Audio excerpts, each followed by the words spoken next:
Sďwch, Anthem Aqualia, Eat Zoe, Tanitzanak, Tsleil-Waututh, Eat Squamish, Wananu Ait Swil, Ait Tanashquelowins.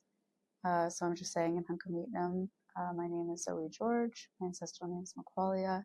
I am from the Tsleil-Waututh and Squamish Nations. Today we are talking about the snõxｗəЛ exhibit, just the reasons that I started the exhibit and how I got here, and why.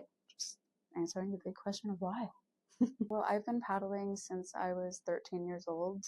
My mom really wanted me to be a paddler. She told me that it was the first women's team in Tsleil-Waututh since the 90s.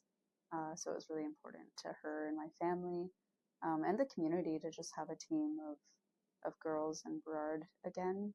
It's so important to have this exhibit here for so many reasons.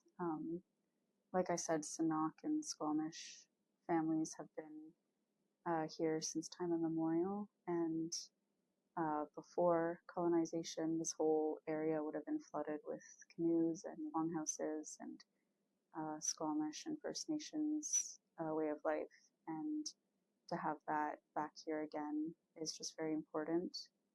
I've just seen in my community how important it is to listen to elders and the stories of paddling and canoeing in our community. I believe it can just be very healing as well for our people.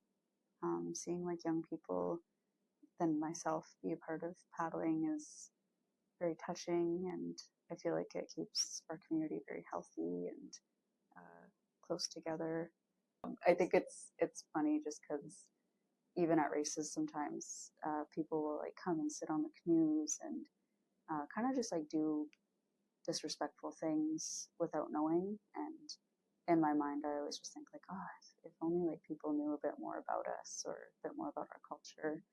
Not that it's our job to like have to teach everyone all the time, but like having spaces like this and teaching moments like this, like snõxwəL, and having exhibits that are led by Indigenous people, it's just very good for everyone to learn and be a part of. It's just been so great, so lovely working with Ermin and the Maritime Museum.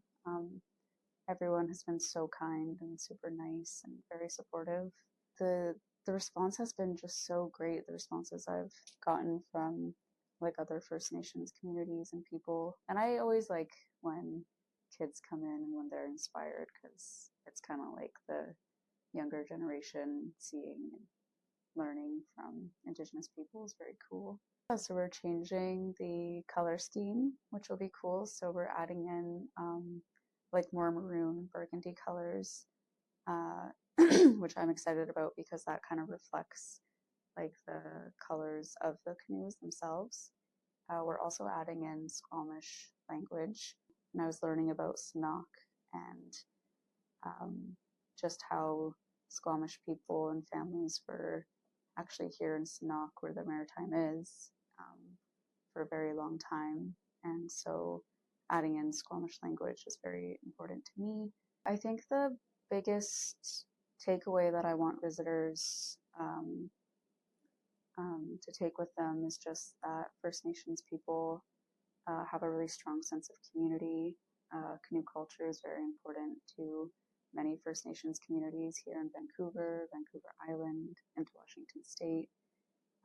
That there's been a very long-standing presence of First Nations people here in Vancouver. I just want to say how much of an honor it is to uphold the voices and share interviews with elders from my community. So Amy George, Rob George, Stan Thomas, and Joey George.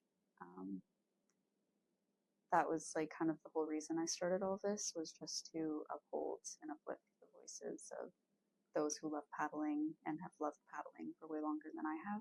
And without them and their teaching and having a strong sense of self and being Indigenous, this all wouldn't be here today. So I just always like to add in that.